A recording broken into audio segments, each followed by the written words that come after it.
Đầu tư gì khi tiền mất giá? 5 kênh đầu tư sinh lời lớn bạn cần biết.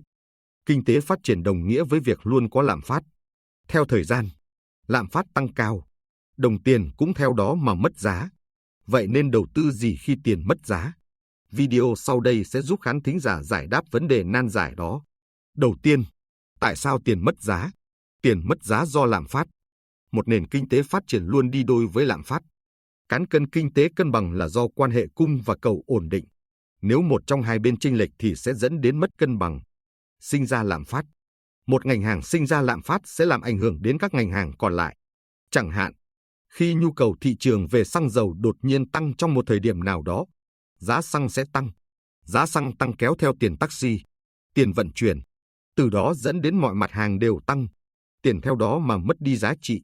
Chi phí đẩy của các doanh nghiệp bao gồm tiền lương, nguyên liệu đầu vào, máy móc, bảo hiểm cho nhân viên. Tăng lên thì kéo theo tổng chi phí sản xuất của các doanh nghiệp cũng tăng lên. Giá thành sản phẩm tăng khiến mức giá chung của toàn thể nền kinh tế cũng tăng. Ngoài ra, các vấn đề về quan hệ ngoại giao kinh tế cũng ảnh hưởng tới giá trị của tiền. Nếu các quốc gia có chiến tranh thương mại, bất đồng chính trị hay một nước gặp khó khăn khủng hoảng, sẽ ảnh hưởng lên quan hệ cung, cầu giữa các nước còn lại. 2. Lợi ích và rủi ro khi tiền mất giá.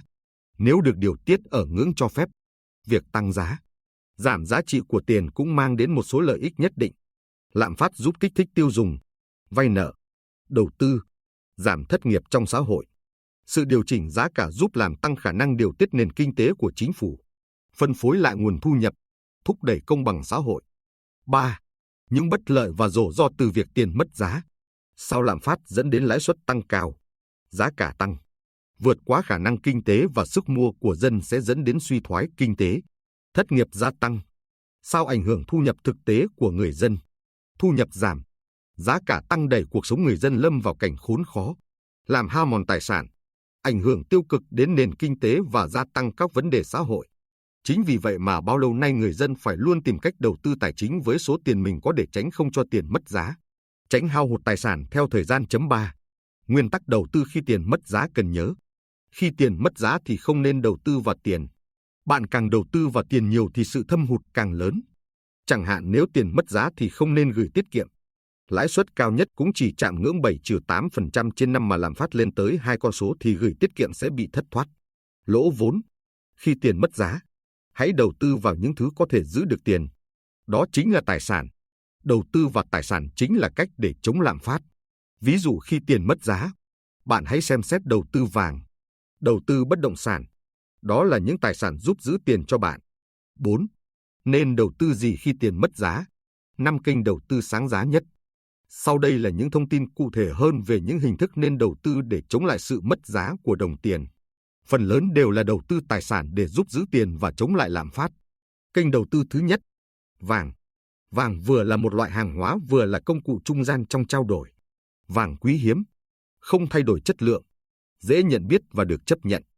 Vàng luôn luôn tăng, và vàng cũng được coi là một loại tài sản.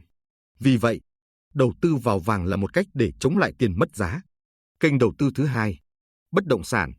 Với bất động sản, chỉ từ vài trăm triệu nếu biết đầu tư đúng cách sẽ sinh ra lãi lớn. Giá nhà và đất trung bình luôn luôn tăng theo thời gian. Mặc dù có những thời kỳ khủng hoảng, giá có thể giảm nhưng nhìn chung, giá bất động sản có xu hướng dao động tăng dần và dập tắt ảnh hưởng của lạm phát. Kênh thứ ba, chứng khoán.